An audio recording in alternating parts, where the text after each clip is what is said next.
guys, I'm Elite Series Pro Andy Montgomery. We're here at beautiful Nickajack Lake. You know, I'm very blessed to be able to travel the country and make my living fishing. And my strength, my specialty is fishing docks, more specifically skipping docks. It's probably how I've made the most money in my career is by skipping docks.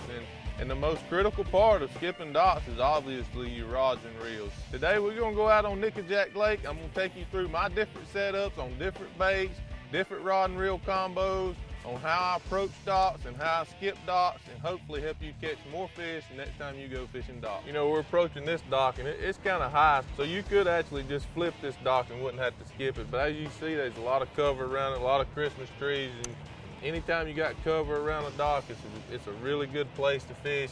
And as you can see, my jig with the rage bug and the color, the green pumpkin color, it actually can do two things. I can imitate a crawdad or I can imitate a brim, which most of the time on these docks, the fish are feeding on brims versus crawdads. You know, there's a lot of different types of docks. We got pole docks, we got floating docks. I come in here to a marina. My favorite place to skip is a floating dock, especially a black float. This time of year, I'm going to probably swim my jig a little bit right underneath the float, hopefully imitate a brim, and you know, hopefully catch a fish. You know, we've talked about pole docks, we've talked about floating docks. Here we're approaching a pontoon, and I've probably caught more big fish underneath the pontoon than any type of dock. Anytime you see a pontoon, this one's a real easy one. It's backed under there. It's gonna be easy for me to get my bait under there. I like the ones that's a little bit harder. It's got the narrow gap. If it's shallow and it's a pontoon, there's a good chance there's gonna be a bass in it, and a lot of times it's a big largemouth in there, and that's the ones you need to win tournaments. You know, most of these marina docks actually have a crossbar underneath them, and a lot of times the fish actually hang around them crossbars. So when I'm swimming my jig out, see, I felt it hit the crossbar, you can kind of feel it go ting, and I'm gonna pop it over it and let it fall just 2 or 3 foot. A lot of times that's when you're gonna get that thump, that's when you're gonna get that bite, especially from spotted bass. Hey guys, I'm gonna talk to you a little bit about my rod setup. You know, the rod's crucial when skipping docks, and the first thing you need to do is choose the correct length. I'm a tall guy, I'm 6'4", so I like to use a 7-foot rod. As far as action, I like to use 2 actions. I like to use a medium heavy fast tip and a heavy fast tip. You know, the 7-foot medium heavy is my workhorse. That's what I use 90% of the time.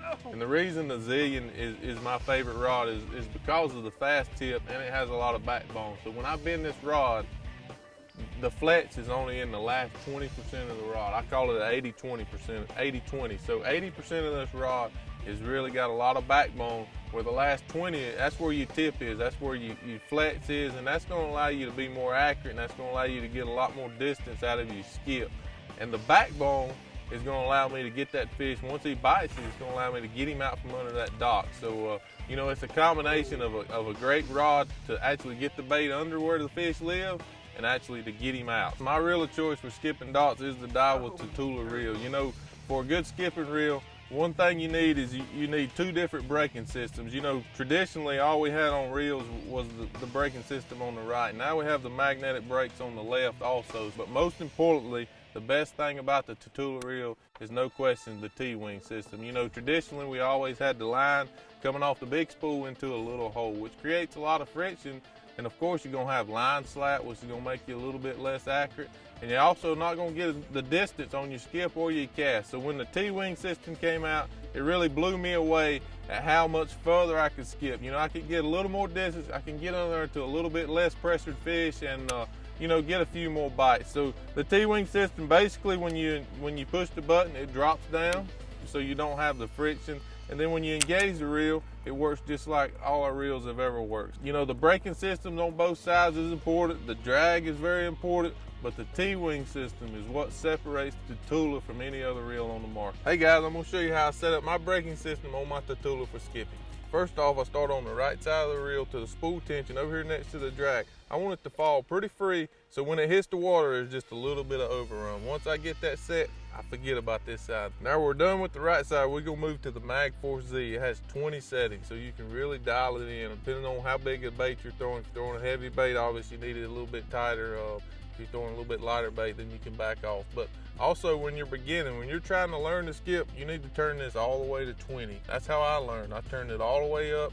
That's really going to reduce your backlash and keep you from getting frustrated, and that way you can keep practicing and keeping to learn. You're not going to be able to skip it as far, but you're gonna learn and you'll get more proficient at the right motion to be able to skip. So when you're learning, turn it to 20, and then as you get more comfortable, get a little bit better, start backing it off. When I fish a tournament, I usually have mine set right around 10. That works best for baits 3/8, half. If I do go up to like a 3/4 ounce bait, then I'm gonna dial it back up to 17, 18 or something like that. So again, when you're learning, turn it all the way to 20. As you get a little bit better, start backing it off, and hopefully you'll get it down around 8 or 10, and that'll allow you to get the maximum distance on your skip. Hey guys, you know, we've talked about the rod, we've talked about the reel. There's basically three things when you're skipping docks. You got your rod, you got your reel, and then you actually have the motion, you know, the actual, how you actually do it. So when I do it, you know, I liken it to skipping a rock. When you skip a rock, when you was little, you used to get real low to the water and try to make it slide across the water. It's no different with your bait. When you release your bait, you want it to be really low to the water. You know, a lot of times I see guys make mistakes. They use too long a rod, which makes them do a big sidearm sweep instead of the underhand motion that you need. So what you want to do, you want to just make a little, it's kind of a little half underhand cast, have about 12 inches of line out or so, and just make a little roll underhand cast. And when you release that bait, you want to release it real low to the water, and that's going to make it skip better. Oh, there's one.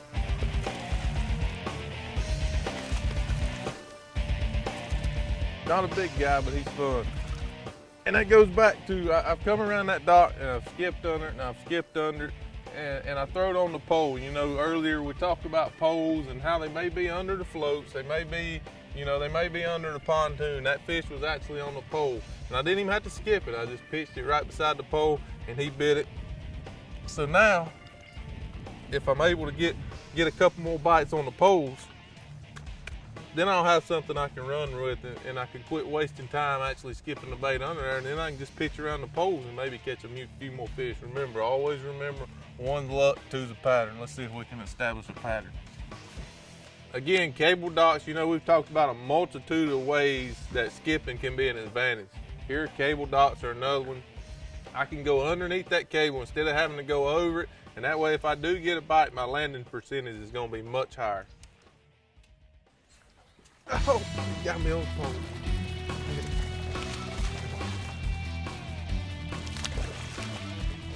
Oh. We're catching some little guys today. They're really shallow, sun's shining, which is perfect. Got a lot of shades, and I'm catching them off the wooden poles. So I'm gonna keep on going down through here fishing the wooden poles. And again, I'm looking for grandma, grandpa, mama, somebody.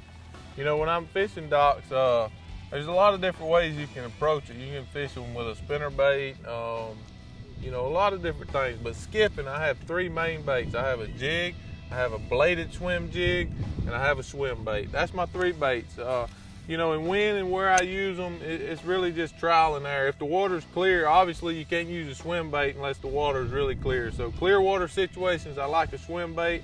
Dirty water, I really like the bladed jig. It puts off a lot of vibration, and you know, them fish can find the bait a little bit better. Plus you can skip it. Unlike a spinner bait, if you fish a spinner bait around the dock, you really just gonna have to fish the edges in the corner. With that bladed jig, the bladed swim jig, the pure poison, you can skip it under there and get it just the same places we always put a jig. Now we're putting a little bit something different in there, and maybe get us a few more bites. And then the old standby, the old jig, you know, that's probably the go-to.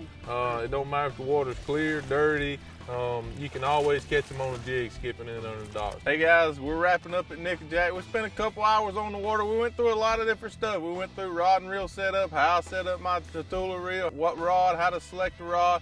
We went through dock selection, where to fish position on docks, different types of docks. So we covered a lot of stuff today. Hopefully some of the things I showed you today on the lake will help you become a better skipper when you're fishing around docks, and in turn, hopefully you'll catch more fish.